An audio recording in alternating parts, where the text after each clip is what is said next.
درود شریف پڑھنا اللہ رب العزت کا حکم ہے، ان اللہ و ملائکتہ یصلون علی النبی۔ اس آیت مبارکہ میں اہل ایمان کو خطاب کر کے فرمایا کہ اللہ کے نبی پر صلوات بھیجا کریں، لیکن اس حکم اور خطاب میں خاص اہمیت اور وزن پیدا کرنے کے لیے اس سے پہلے فرمایا ان اللہ و ملائکتہ یصلون علی النبی، کہ میرے محبوب پیغمبر صلی اللہ علیہ وسلم پر صلات خداوند قدوس اور اس کے پاک فرشتوں کا معمول اور دستور ہے، تم بھی اس کو اپنا معمول اور دستور بنا لو اور اس محبوب و مبارک مشغلے میں تم بھی شریک ہو جاؤ۔ دنیا جناب رسول اللہ صلی اللہ علیہ وسلم کی ذات گرامی پر درود پڑھتی آئی ہے اور پڑھتی رہے گی۔ میرے محبوب پیغمبر صلی اللہ علیہ وسلم نے فرمایا، جس نے مجھ پر دن میں 1000 مرتبہ درود پاک پڑھا، اس وقت تک موت نہیں آئے گی جب تک وہ جنت میں اپنی آرام گاہ جائے رہائش نہیں دیکھ لے گا۔ القول البدیع اور کشف الغمہ میں یہ روایت موجود ہے۔ بڑی فضیلت ہے، درود لکھنے کے سبب سے بھی بخشش کا سامہ ہو جاتا ہے۔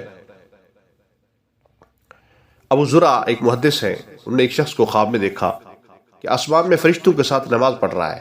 اس نے اس درجے کے حصول کا سبب پوچھا تو اس نے کہا، میں نے 10 لاکھ حدیثیں لکھی ہے، جب نام مبارک محمد آتا صلی اللہ تعالی علیہ وسلم تو میں درود لکھتا تھا، اس وجہ سے مجھے یہ مقام ملا۔ زاد السعید میں یہ بات منقول ہے، لیکن اس کے ساتھ ساتھ درود مبارک کے کچھ آداب ہیں جن کو ملحوظ خاطر رکھنا چاہیے، تاکہ کما حق ہو اللہ کے محبوب پیغمبر صلی اللہ علیہ وسلم پر پڑھا جانے والا درود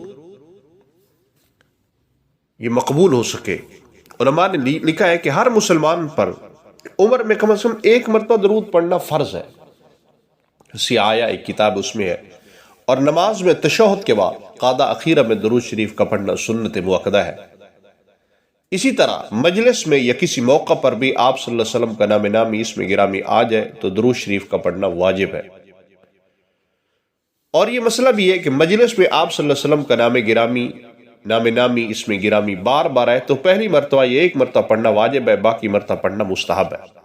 اور امام طحاوی رحمہ اللہ علیہ کے تو ہر مرتبہ پڑھنا واجب ہے۔ سیایا بحر الرائق میں یہ بات منقول ہے۔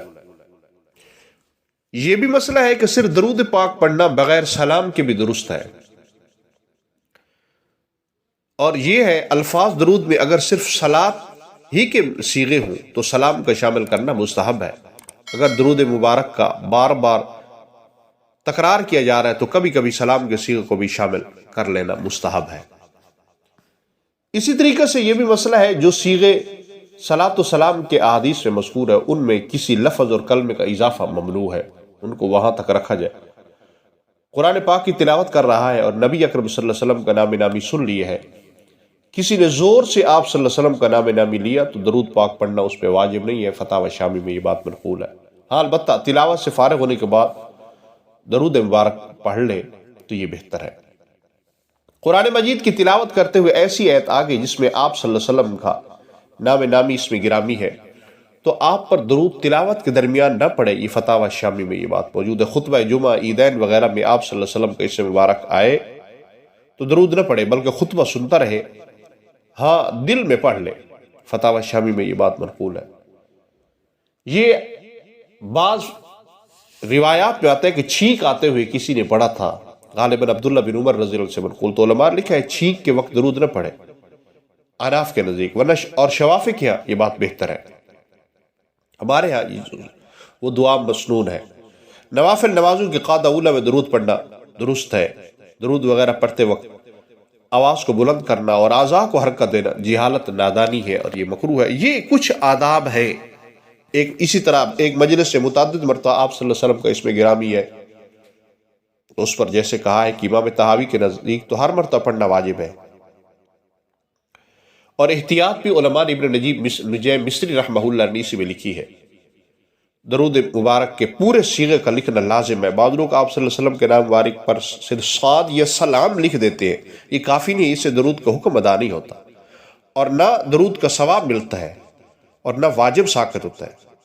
افسوس میں اس میں اکثر اہل علم بھی شامل ہو رہے ہیں۔ علامہ یوسف بن نوری رحمہ اللہ علیہ نے غالباً معارف السنن میں لکھا ہے کہ جس آدمی نے سب سے پہلے صاد لکھا تھا صلی اللہ علیہ وسلم پورا نہیں صاد لکھا تھا. ایک رات خواب میں سویا ہوا تھا تو خواب میں جناب رسول اللہ صلی اللہ علیہ وسلم تو میرا ہاتھ تو میرا نام پر درود نہیں لکھ سکتا.